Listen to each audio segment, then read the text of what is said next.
I watched a TED Talk named Community-Based Juvenile Rehabilitation about a program called Outreach House that takes in troubled juveniles for rehabilitation, with the aim of reducing their risk of going to jail.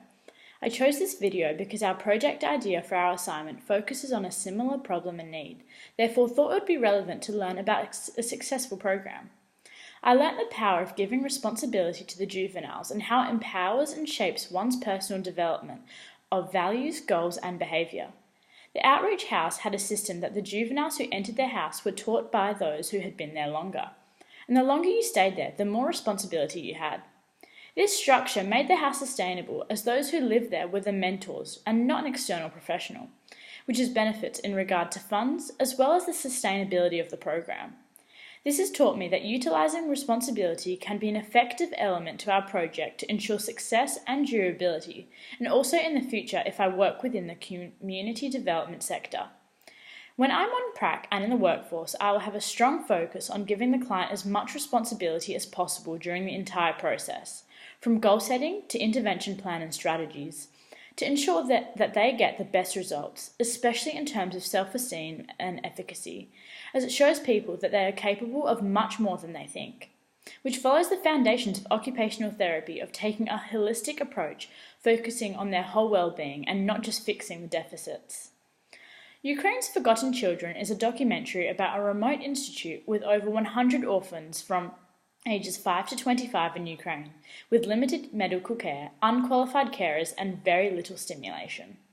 After watching in class, I could not stop thinking about all the things that were wrong with this institute that were completely out of the control of the staff, showing how strongly the social determinants of health influences one's life and future.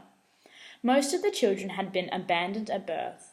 It had been found that these parents are usually affected by alcoholism, unemployment and lack of education, showing how strongly the determinants of health can impact a child from birth indirectly and shape their future without them having any opportunity to change it. All because the determinants of health had a negative impact on their parents.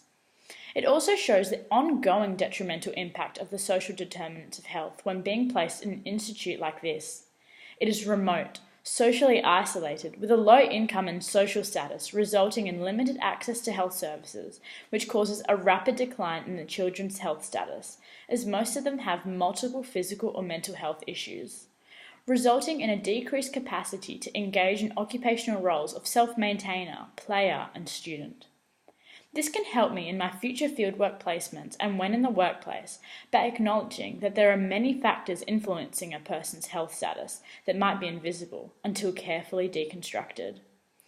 I watched a TED Talk named From What's Wrong to What's Strong, which discussed the major components of successful community development and the harmful consequences that can occur.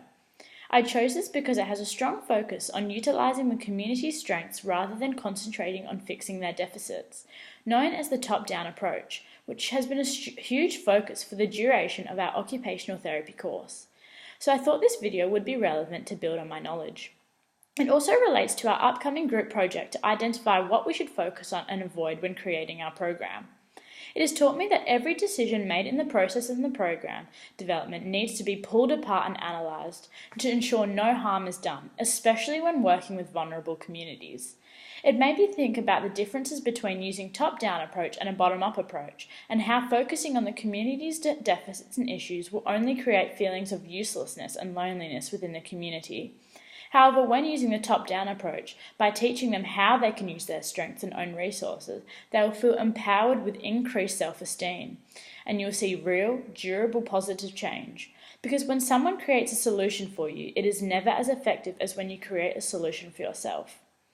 When on prac in the workplace, I will focus intervention on the client's passion, skills, and roles outside of being a client, in order to increase motivation and give them the ability to create their own strategies that they will more likely use.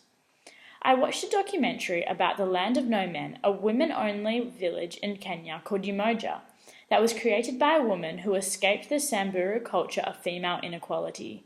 I chose this video because I was empowered by the woman's courage to make a change from an extensive history of abuse, genital mutilation and forced marriage. Rebecca showed transformational leadership skills that she committed to even at the risk of death of herself and those around her. I learnt that you can't be afraid of failure when you want to take on a leadership role and see real, sustainable change. These ladies displayed transformational leadership by creating a village with completely different behaviours and vision that empower women rather than marginalising them, as the traditional Samburu culture does.